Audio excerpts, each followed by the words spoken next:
Have you ever wanted to get healthier and fitter, and then you start thinking about it all and you go, there are so many steps involved with this, and then it becomes overwhelming, it gets scary, and it's just too hard, and you think, no, just cannot do this. But what if I said to you, it just takes one simple step? Now, it doesn't matter what that step is, it's just one thing that you can do consistently that will have the biggest impact. And particularly now that we are coming up with holiday season, this is a time when we can start to let go of our healthy habits that we've got in place, our fitness routines. And so it's really important to be aware of that we can do these small, tiny actions and they will have a big impact. So, hey there, it is Peter, Sal, and Sue here from Strong Healthy Women, and that is exactly what we are going to be talking about today. Right, girls? Small steps. Yes. Yep. Okay. Yes. So I'm going to get started because I think the number one thing that we need to do is to dig deep. So what do I mean by that? Okay, so let's say, for example, you decide to do, let me just use move more as an example. So you decide, I'm going to move more. So by digging deep into that move more and what it means, you have a better connection to it and you're more likely to follow through on it. So if you think about it, if you've ever taken 2 steps forward, what generally happens is you take 3 steps back, right? And so, yes. And so then what happens is you can get a little bit disheartened with yourself as well. And so if we do that little bit of extra work up front to dig that little bit deeper, it's going to be a lot easier for us. So what do I mean by that? Okay, so I want to move more. So what does that mean? How much am I sitting right now? Like, do I know that? Why do I want to move more? What's the benefits to me? And how am I going to move more? So it could simply be that I'm currently sitting. So what I'm going to do is I'm just going to stand when my body starts to feel a little bit achy. That could be it. So that trigger might be, I'm feeling a little bit antsy in my pants and I need to get up and stand. So it doesn't even have to be getting out and walking. That first step for you might simply be to stand a little bit more than sitting, but knowing where you are and why you want to do it and how you're going to do it is so important. And I think digging deep is the number one thing that we need to do, no matter what that small step is. What do you think, girls? Absolutely. It's that connection with yourself, with your mind, and also connection physically with your body. As you said, Peter, sitting on the couch and you start getting a little bit, antsy or a little bit sore, or a little bit frozen even. Yeah. It's that connection with your body. It could be your energy levels, like you just have no energy. And you think, well, if I have no energy, how am I going to move? Yes. And that one small step, it could be looking at your water intake. Maybe you are just not drinking enough water. And we all know how much water gives us energy. Yeah. It's a pick-me-up. Middle of the afternoon, you might be feeling a little bit tired, no energy. Go and have a couple of glasses of water, and it's just refreshing your body. I really like that, Sal, because, if we think about water, we may not associate it with the fact that we've got our body's made up of about 60 to 70% water. Our brain's got water, our blood's got water, our bones have got water, our muscles have got water. So they all have that that one essential ingredient in them. And so, you know, if your muscles are sore after a workout, you know, one of the things you can do is drink more water. If you're feeling like you've got a headache or you're lethargic, yeah, drink more water. And so, you know, and we often think that it's, you know, that traditional 8 glasses of water that we need to drink. Our glasses have become so big now, we think it's 8 glasses, you know, this size, but it's not. They're only 250 ml glasses. They're little glasses. But there's more science behind it than that, because with water, if you think about it, we were all different shapes and sizes. We live in different parts of the world. And so what we want to do is, you know, put the science behind it, which is 30 to 40 mils per kilo of body weight. And then if I'm exercising more or I'm sweating more, I need to add more water to that. And so that means that you have just personalized your water plan. So again, it comes back to digging deep into it. How much water am I currently drinking? Do I actually know that? Can I count herbal teas as water? Can I count, you know, coffee and normal tea as water? So, you know, there's lots of questions that you can start to add into that and dig in. I really like water. Good tip, Sal. Thank you. As I've got my water here. Yeah, me too. Cheers, everybody. Okay, Sue, let's throw to you. What's your small step you want to talk about?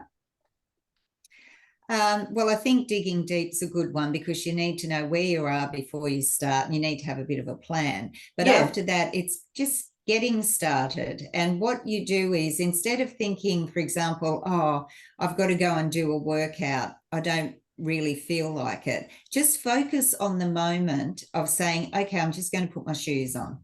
You get my shoe, I'll get dressed, I'll get into my shoes, and then I will get to my workout. So it's not a matter of going 4 or 5 steps ahead. It's focusing on the immediate step in front of you. And that might mean your Fitbit or, you know, your wearable says you've got to stand up. Okay, that's all you have to do. Stand up.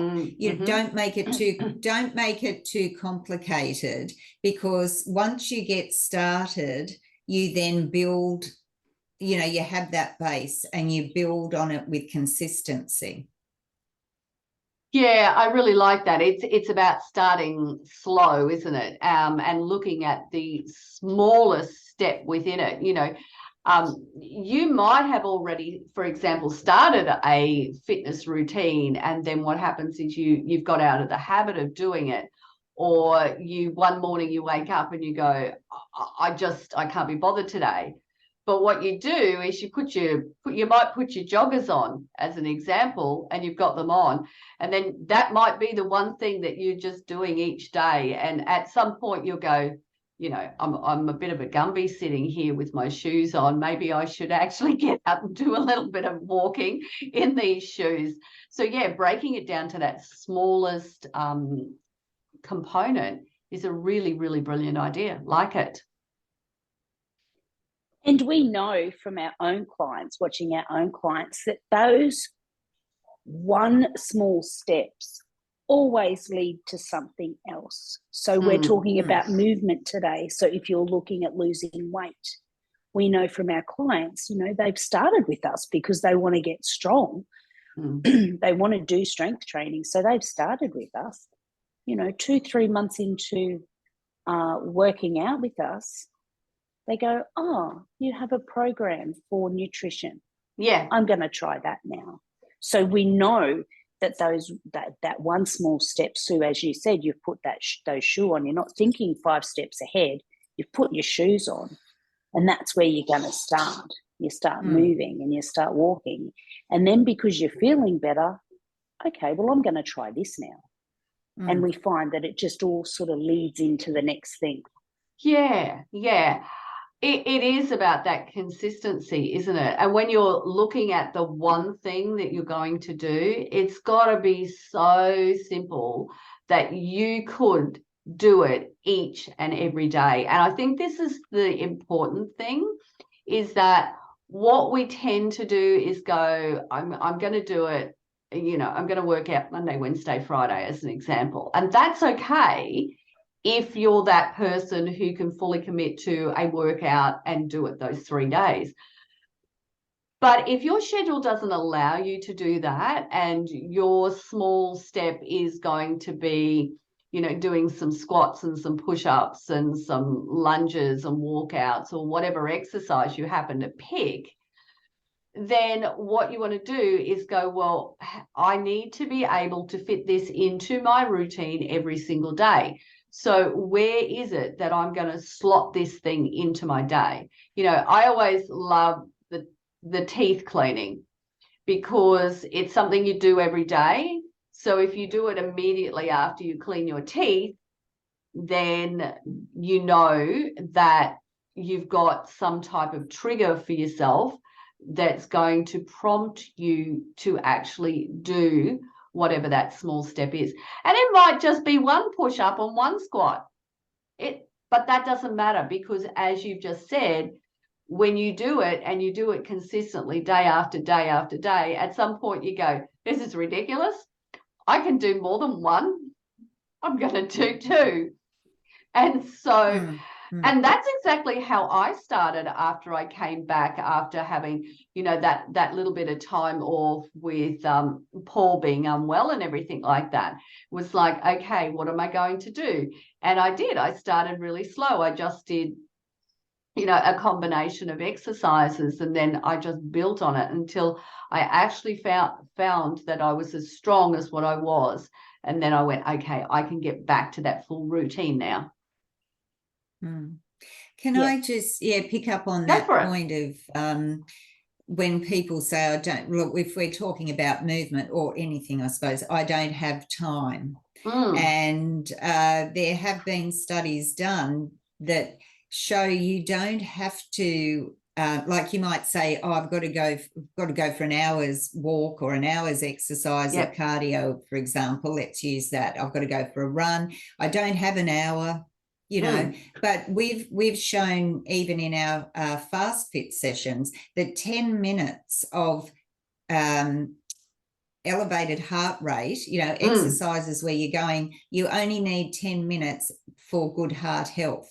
And do that every day. So you don't, or, you know, like incorporate 10 minutes rather than thinking I've got to do an hour, because if you go as hard as you can in that 10 minutes, you are still getting the same benefit as someone who might be doing a 70-minute session. So you've got to, I think, get out of that I don't have time, because 7 minutes of a high intensity has shown that you can get results from that. So it's a matter, as you said, of planning in your day, but also prioritizing yourself to do that, something for yourself. You do have time. You do have time for you. You just have to prioritize it. It's where you put your priorities. There's even research, Sue, that actually shows that 1 minute is enough. So 1 minute, get your heart rate up as high as you possibly can, and then get back to it. So it's that true HIIT scenario, high intensity interval training, that it's talking about. So you really, really elevate it, and then you let it come right back down again. So, so that is an interesting one.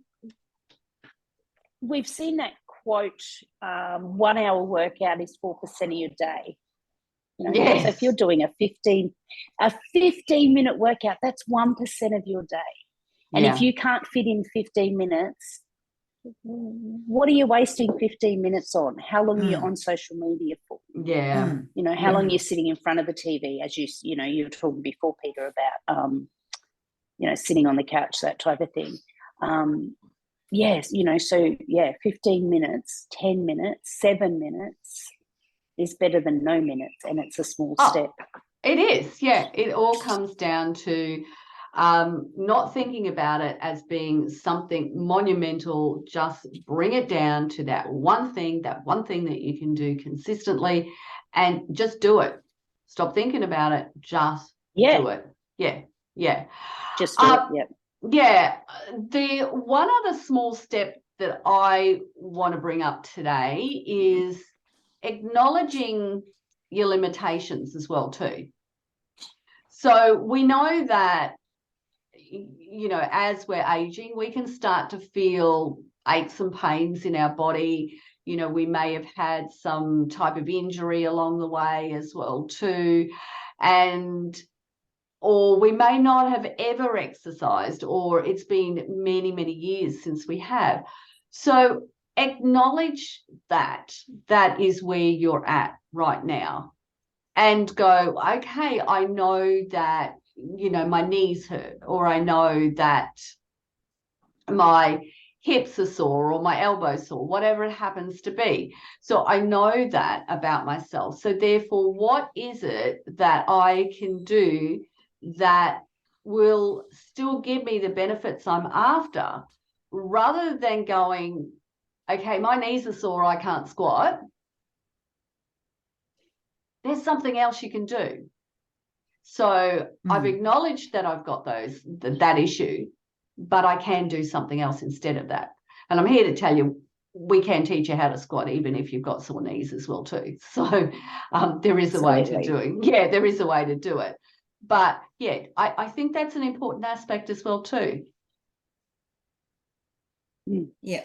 I think you've got to, when you are starting out and you do recognize your limitations, don't let pride or vanity get in the way, you know.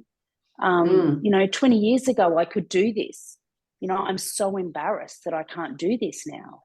Yeah. You know, age comes with aches and pains. Sorry to tell everybody, but age comes with aches and pains. Yeah. And if your priority for the past, you know, 10, 15 years, even the past, you know, 2, 3, 4 years has been focused on something else and not on you, you are going to have some limitations. Yeah. Yeah, absolutely. Yeah. Let's throw to you, Sue. Any other small step that you want to share? Well, I just think it's more about, like, not necessarily a small step, but if you have your, whatever you're doing, you need to know that you can do it. But we all have to start from some level. You can't just say, you know, I'm going to lift heavy weights, or I'm going to run a marathon, or I'm going to do this, or hike, you know, Mount Kilimanjaro or something. You have to start from a base that you know you can achieve, and then you build on it and you get better and you get better, and then you get to your eventual goal. So knowing that, okay, I can't climb Mount Kilimanjaro today, but I could if I put into place these little steps and sub goals that are going to get me there. And I just think that the sub goals, or small steps as we call them, you're just putting into place all these little foundations that build you up each time you get closer and closer to your goal, or whatever it is you want to achieve. So it builds your confidence as well, because you go, oh, I did this. I didn't think I could do a squat, but I worked on it with my, you know, I did that this week, and then next week I'll try something to build onto that. So I think small steps will build your confidence and build your momentum as well. There's so much in that, Sue. I was just thinking about it from the perspective of just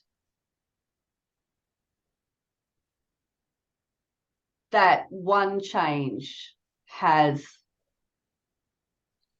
and knowing that baseline is so important for each and every one of us, and not judging where we're at as well too. I think it's a really important aspect of that as well. So yeah, I think sometimes what can happen is, and I've seen this firsthand, as you know, I'm an avid hiker, and when I've been out with the hiking group, in overseas and whatnot, there's a plan that we go through, and it's like, and you start at the base level and you work up and you build your strength from that. And I always underestimate my capabilities, and so I will do more than what has been planned out. But that's me. But what I've come to see over the years is how much there's a lot of us who overestimate our capabilities. And so we look at that plan and we go, oh no, I'll be right. That's just, I don't need to do all that stuff. And so then when we get to that point of doing that, hike or whatever it happens to be, all of a sudden we realized that we didn't do the work that we needed to do, and it's way tougher than what we thought it was going to be. So it's an interesting question to ask yourself. Do you overestimate or do you underestimate your abilities in regards to doing a certain activity as well too? And I think most times when we do overestimate, it's because we're thinking of the past. Okay. I could do this 10 years ago. I can do it now. You know, these days, we don't let, not that we don't let our age get in the way. We don't let our age get in the way, but our bodies are not what they were 10 years ago or 20 years ago, and I think sometimes when women do overestimate, that's why they do overestimate. I could do an hour aerobic session back in, 1992. Yeah. I can hike Mount Kilimanjaro this year.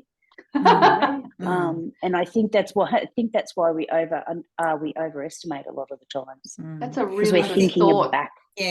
Yeah. Or I think also that we might be good at doing something, and then we go to try something else, and we go, like for me, or anyone, I've been doing aerobics, so I don't need to do that hiking plan because I'm fit enough.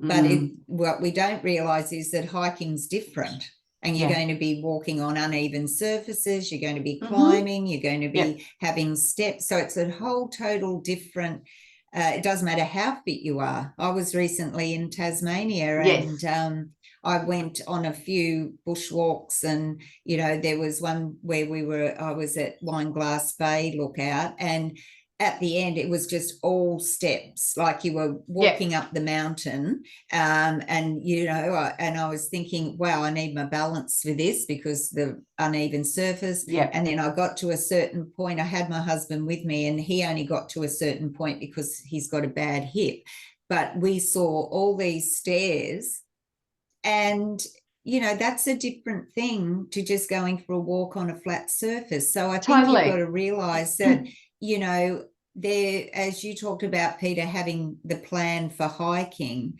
there's a reason for that.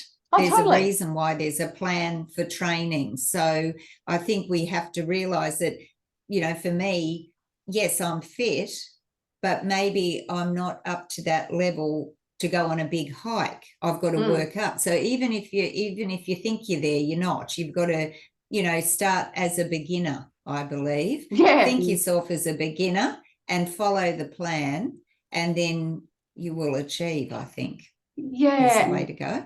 And then if you take that to the next level as well too, use the experience of the people who are the experts in that field as well too. So I think starting small is great, but if you have no idea how to start, then, just reaching out, for an example, and saying, what do you suggest? Like we do coaching calls all the time, they're 15-minute calls, and all you have to do is, book in and we chat to you about it. And, we can certainly, based on that 15 minutes, work out where you're at and be able to then go, hey, this is a small step that I would take if I was in your shoes right now. Because you want to be able to celebrate it. And that's another thing that we're not really good at as well too. It's like, when you finish that one thing, it's like, woo, give yourself a fist pump, a high five, or round of applause. It doesn't matter what it is, but celebrate that small step that you've taken, that you have done it that day. And then at the end of the week, it's like I've done 7 days now I've done 14 days, now I've done X amount of days. There's so much research around the number of days that it takes to be able to create some type of routine and ritual or habit or whatever word you want to call it, that says it's a minimum of 66 straight days, and in some cases up to 128 days. So it really does depend on what that thing is and how consistent you can get at it as well too. Yeah. We've lost you, Sel. We've lost your gorgeous face. Have I gone? Hang on a second, ladies. I'll see if I can get me back. Hang on a second. That's Sorry, okay. everybody. We can still see your name. Is there anything? Hey, I'm back. Yay. Yay. So have you got one more small step that you want to share? We've covered so much today. We have. Yeah. If I want to go back to that accountability and that reaching out to somebody. Yeah. And reach out to somebody that that is going to be able to help you with that one small step. So if you like Sue was talking about the hiking, if you want to do a hike, then you're going to reach out to somebody who is experienced in that section. As aging women with aches and pains, and that's what Strong Healthy Women is all about, you wouldn't then reach out to a 20-year-old, for a PT session. Yeah. So when you're digging deep, as you said right at the beginning, Peter, digging deep and finding out what that why is and what your first step is going to be, then equally reach out to that person who has that experience to get you to where you want to go. Yeah, good point. Sue, anything you want to wrap up with? I just want to say that success breeds success. So each step you achieve is helping you, as I said, with your confidence to grow. But don't throw everything away if you stumble on a step. Yeah. Because, if you get to a step and you stumble, just accept that, own it, don't make excuses, and then say, okay, I'm going to just start at that step and move forward again. So celebrate your success, but also acknowledge the times when you do stumble, but don't beat yourself up about it. Just acknowledge, accept, and move forward again. Sue, I think it's really important to be aware that, in life, we will always have stumbles. There will always be obstacles. Yeah. But identifying that, so going back to that digging deep again, so identifying, okay, so what happened? What happened this day where I stumbled? What distracted me? Why didn't I get it done? And so if you can acknowledge what that was, then what you do with that is that you can then have another little plan in place that says, when this happens, this is what I do. Yeah, that's right. Yep. Yeah. Sel, wrapping up, what's your comments? Wrapping up, it's, just to, and I say this all the time, but I just think it's so important, connecting this with this. Yeah.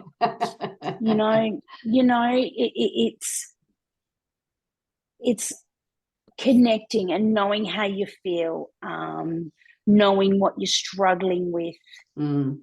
acknowledging those things that you're struggling with, and just taking that one small step, you know. And as we have said, you know, it could just be that movement. So you're getting up off the couch while you're watching TV and you're going to do 10 marches on the spot. You're feeling tired at 3 o'clock in the afternoon, so it could just be 2 glasses of water. So it's connecting that mind with your body. A lot of times I think we disconnect the two.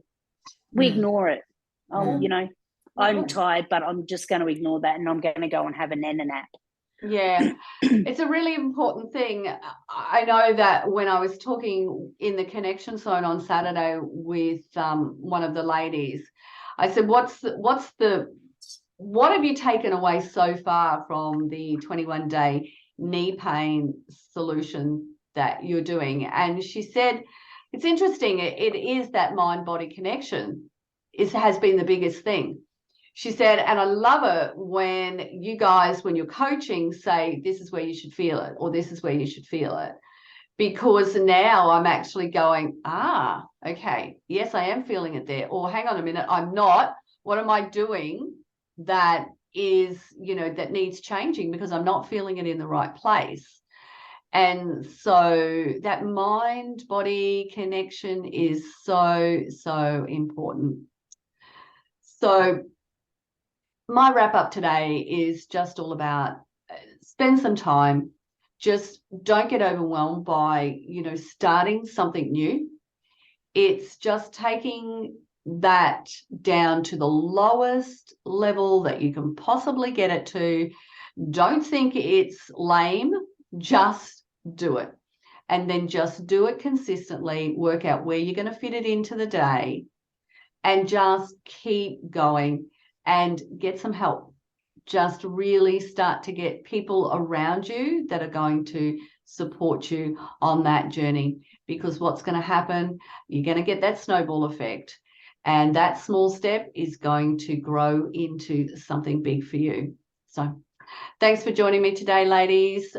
Really, really wonderful discussion on small steps, and we shall see you all next week with some new topic to talk about. Thanks, ladies. Bye. Bye. Bye, everyone. Bye.